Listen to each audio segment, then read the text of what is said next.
अस्सलाम वालेकुम students. Welcome to computer science class 9th series. इस सीरीज़ का दूसरा लेक्चर है और हमारा चैप्टर है प्रॉब्लम सॉल्विंग। और हमने पिछले लेक्चर में प्रॉब्लम सॉल्विंग स्टेप्स शुरू किए थे, जिनमें से पहले दो हमने पढ़े थे जो थे डिफाइनिंग द प्रॉब्लम और अंडरस्टैंडिंग द प्रॉब्लम। हमारा आज का जो टॉपिक होगा जहां से हम शुरू करेंगे उसका नाम है प्लानिंग अ सॉल्यूशन।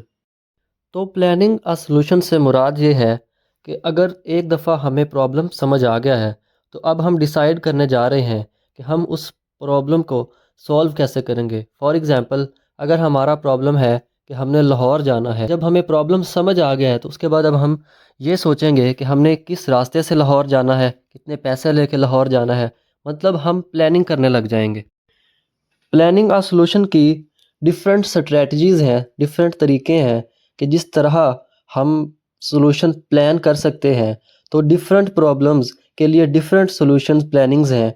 एक के लिए एक बेहतर हो सकता है और दूसरी के लिए दूसरा सॉल्यूशन बेहतर हो सकता है।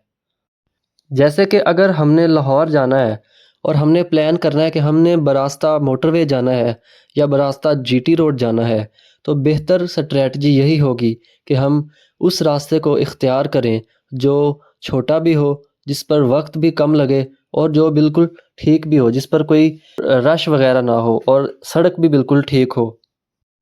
तो इससे हमें पता चला कि एक सही प्रॉब्लम सॉल्विंग स्ट्रेटजी अगर हम चूज़ करते हैं तो उससे हमारा वक्त भी बचेगा, हमारी एफर्ट भी बचेगी।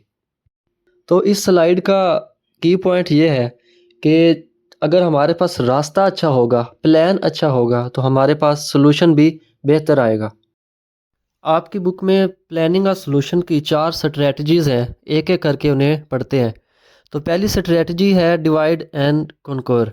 डिवाइड का मतलब होता है तकसीम और कॉन्क्वर का मतलब होता है फतह करना। यानी कि एक प्रॉब्लम को छोटे छोटे हिस्सों में डिवाइड करके एक एक करके उन्हें सॉल्व करना, और एज अ होल जब वो सारे पार्ट्स हल हो जाएंगे तो हमारा प्रॉब्लम भी सॉल्व हो जाएगा। फॉर एग्ज़ाम्पल, आपने अपने एग्ज़ाम की तैयारी करनी है तो आप क्या करेंगे? या तो ये है कि एक तरफ से शुरू हो, एक चैप्टर पढ़ते जाएं और जैसे जैसे आगे आ रहा है वैसे आप रीड करते जाएं और याद करते जाएं। और दूसरी अप्रोच ये है कि अपने सिलेबस को छोटे टॉपिक्स में डिवाइड करें और एक वक्त में एक ही टॉपिक को पढ़ें और याद करें। इस तरह आपका सिलेबस आसानी से कवर हो जाएगा। और दूसरी एग्जांपल ये है कि आपने एक घर को साफ़ करना है, तो बजाय इसके कि एक कोने से शुरू हो और आगे आगे करते जाएं, आप एक घर को मुख्तलिफ़ कमरों में डिवाइड करें। पहले ये वाला कमरा, फिर वो वाला कमरा। इस तरह करते करते एक एक कमरा करते करते आप पूरे घर की सफाई कर लेंगे। तो डिवाइड एंड कन्क्वर स्ट्रेटजी वहाँ बहुत अच्छी तरह यूज़ होती है जहाँ पर एक हमारे पास बड़ा प्रॉब्लम हो और वो कॉम्प्लिकेटेड भी हो, तो उस बड़े प्रॉब्लम को हम छोटे प्रॉब्लम्स में डिवाइड करते हैं और उन प्रॉब्लम्स को सॉल्व करते हैं और वो बड़ा प्रॉब्लम भी खुद ब खुद सॉल्व हो जाता है। सेकंड स्ट्रेटजी है गेस चेक एंड इम्प्रूव। इसमें क्या होता है कि हमारे पास जो प्रॉब्लम होता है उसमें हम क्या करते हैं कि हम गेस करते हैं उसका सॉल्यूशन, फिर हम टेस्ट करते हैं और फिर जो हमारा फीडबैक होता है हम टेस्ट करके देखते हैं क्या ये सही है या नहीं है। हो सकता है वो बिल्कुल ठीक हो सकता है वो आधा ठीक हो, या हो सकता है वो गलत हो। तो पहले हम गेस करते हैं, फिर से टेस्ट करते हैं यानी चेक करते हैं, और देन हम उसके जो आउटपुट होता है टेस्ट का और चेकिंग का जो आउटपुट होता है उसकी बेस पर हम उसे एक इम्प्रूवमेंट करते हैं, उसका रिफ़ाइन करते हैं। और ये मेथड वहाँ यूज़ होता है जहाँ पर हमें डायरेक्ट आंसर नहीं मिल रहा होता और उसके लिए कोई और मेथड भी यूज़ नहीं हो रहा होता।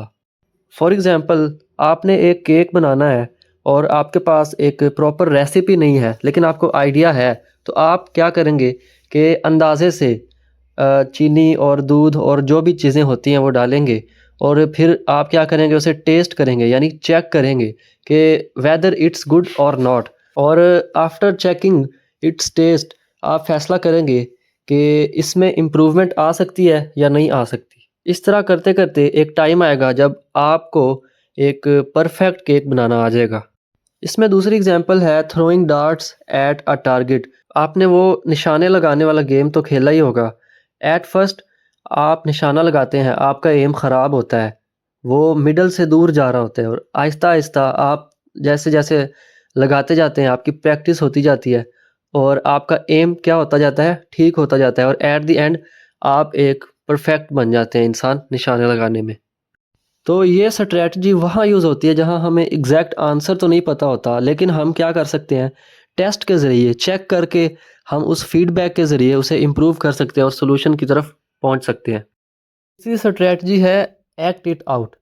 इससे मुराद ये है कि हमारे पास जो प्रॉब्लम है उसे एक रियल वर्ल्ड सिनेरियो में कन्वर्ट करके उस प्रॉब्लम को समझना, या फिर कह लें कि उसमें कूद पड़ना और उसके सॉल्यूशन तक पहुंचने के लिए एटलीस्ट ट्राई करना। फॉर एग्जांपल स्पोर्ट्स में जो कोच होता है वो एक स्पेसिफिक प्रॉब्लम को जो प्लेयर्स होते हैं उनको डिस्क्राइब करने के लिए वो वैसा सिनेरियो पहले बनाता है और फिर वो करके दिखाता है और फिर जो देखने वाले होते हैं समझ जाते हैं कि अच्छा इस स्पेसिफिक कंडीशन में हम ऐसे करेंगे तो इसका रिजल्ट क्या आएगा, बेहतर आएगा। तो वो कोच क्या करता है, एक्ट इट आउट करके दिखाता है। और ये स्ट्रैटेजी वहाँ यूज़ हो सकती है जहाँ पे जो प्रॉब्लम्स हैं हम उनको एक रियल वर्ल्ड सिनेरियो में कन्वर्ट कर सकें। और चौथी स्ट्रैटेजी है प्रोटोटाइप यानी ड्रॉ करना। फॉर एग्ज़ाम्पल हमने एक घर बनाना है, तो हम क्या करेंगे, ये नहीं कि हम जस्ट उसको बुलाएंगे मिस्त्री को और घर बनाने लग जाएंगे। पहले हम एक मैप वाले को बुलाएंगे और उससे हम नक्शा बनवाएंगे, मतलब एक प्रोटोटाइप बनवाएंगे कि यहाँ पर ये कमरा हो, यहाँ पर ऐसे हो। तो इसे कहते हैं प्रोटोटाइप बनाना, यानी कि एक ड्रॉ बनाना, एक खाका बनाना।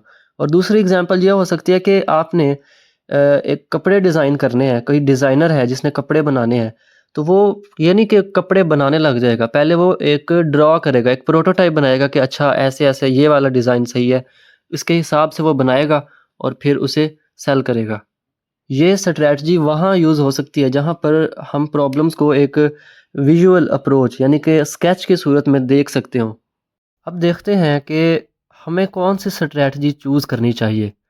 तो डिफरेंट प्रॉब्लम्स के लिए डिफरेंट स्ट्रैटेजीज़ बेहतर परफॉर्म करती हैं और ये जानने के लिए एक सिंपल सा फार्मूला ये है कि अपने आप से पूछें, पहले प्रॉब्लम को समझें और फिर अपने आप से पूछें कि क्या मैं इस प्रॉब्लम को छोटे पार्ट्स में डिवाइड कर सकता हूँ। अगर तो यस, तो फिर आपको यूज़ करनी चाहिए डिवाइड एंड कन्क्वेयर।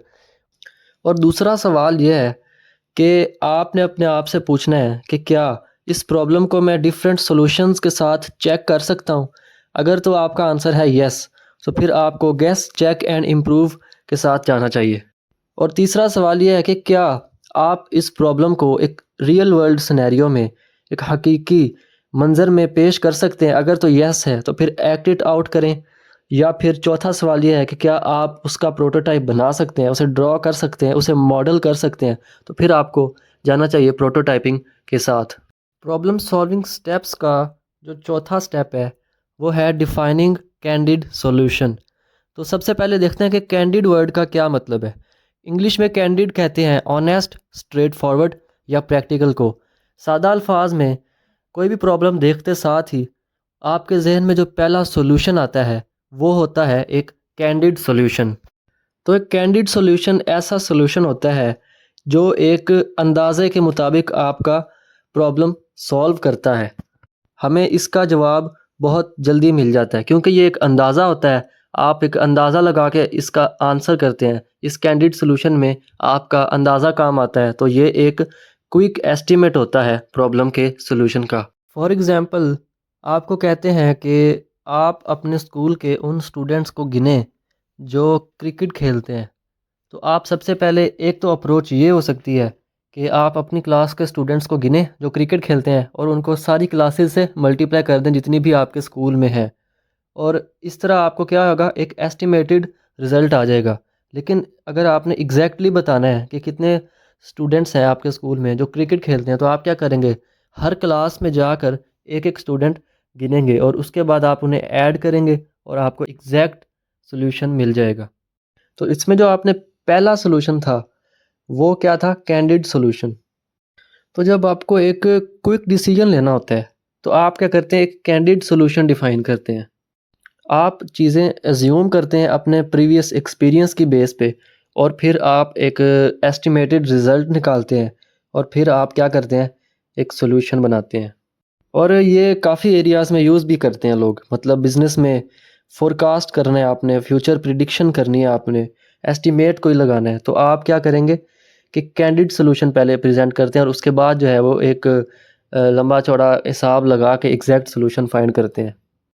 आपकी बुक में एक एक्टिविटी है, एक्टिविटी 1.2, वो कहता है कि आपको एक असाइनमेंट मिला है कि आपने अपनी क्लास के स्टूडेंट्स की एवरेज हाइट फाइंड करनी है। तो वो कहता है कि इसका एक कैंडिड आंसर भी दें और एग्जैक्ट सॉल्यूशन भी दें। तो इसका पहले उसने एग्जैक्ट सॉल्यूशन ये लिखा है कि आप क्या करेंगे, एक मेजरिंग टेप, वो जो पैमाना होता है, उससे आप एक एक स्टूडेंट की हाइट की पैमाइश करेंगे, उसे लिखेंगे, उसे ऐड करके उसका एवरेज निकाल लेंगे, तो ये आपके पास एक एग्जैक्ट आंसर आ जाएगा।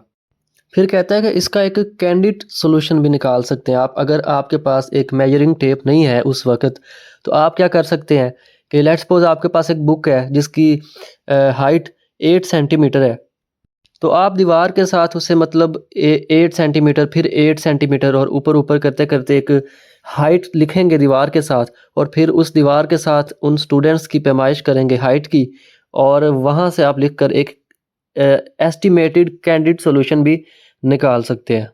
एक प्रॉब्लम के एक से ज़्यादा सॉल्यूशंस भी हो सकते हैं, और हमने जो वो ज़्यादा सॉल्यूशंस होते हैं उनमें से जो बेस्ट ऑप्शन होता है वो चूज़ करना होता है। फॉर एग्ज़ाम्पल, एक प्रॉब्लम है आपकी बुक में कि हमने एक ख़ास स्टूडेंट का नाम फाइंड करना है एक वेबसाइट से, और उस वेबसाइट पे तमाम स्टूडेंट्स के नाम लिखे हुए हैं और उनमें से हमने एक स्टूडेंट को फाइंड करना है। तो पहला सॉल्यूशन तो ये है कि आप एक एक करके चेक करें और उसका नाम फाइंड करें। दूसरा सॉल्यूशन ये है कि आप प्रिंटर से उसका प्रिंट आउट निकाल लें उन तमाम स्टूडेंट्स का, और उस प्रिंट से एक एक करके चेक करें। तीसरा सॉल्यूशन ये है कि वहाँ से आप उनके नाम कॉपी करें और माइक्रोसॉफ्ट एक्सेल जो सॉफ्टवेयर है उसमें जाकर उन्हें पेस्ट कर दें, अल्फ़ाबेटिकली ऑर्डर में, ABC के ऑर्डर में पेस्ट कर दें, और इस तरह आप फाइंड करेंगे तो अल्फ़ाबेटिकली हमें फ़ास्ट मिल जाएगा उसका नाम। और चौथा सॉल्यूशन ये है कि हम एक कंप्यूटर शॉर्टकट होता है कंट्रोल F को प्रेस करते ही एक सर्च बार आता है, और उस सर्च बार पे जो भी नाम आप सर्च करना चाह रहे हैं वहाँ पे अगर आप लिख देंगे तो उस वेबसाइट के जो पेज है वो नाम जहाँ पे मैच होगा वहाँ पे वो हाईलाइट करके दिखा देगा कि अच्छा आपने ये नाम टाइप किया, ये नाम यहाँ पे है। तो आप बताएं कि इसमें से इन चारों सॉल्यूशंस में से जो कौन सा सॉल्यूशन है जो बेस्ट है। हमारा प्रॉब्लम सॉल्विंग स्टेप्स वाला टॉपिक आज ख़त्म हो गया है, और इंशाल्लाह नेक्स्ट लेक्चर में हम जो नेक्स्ट टॉपिक है वहाँ से स्टार्ट करेंगे। Thank you.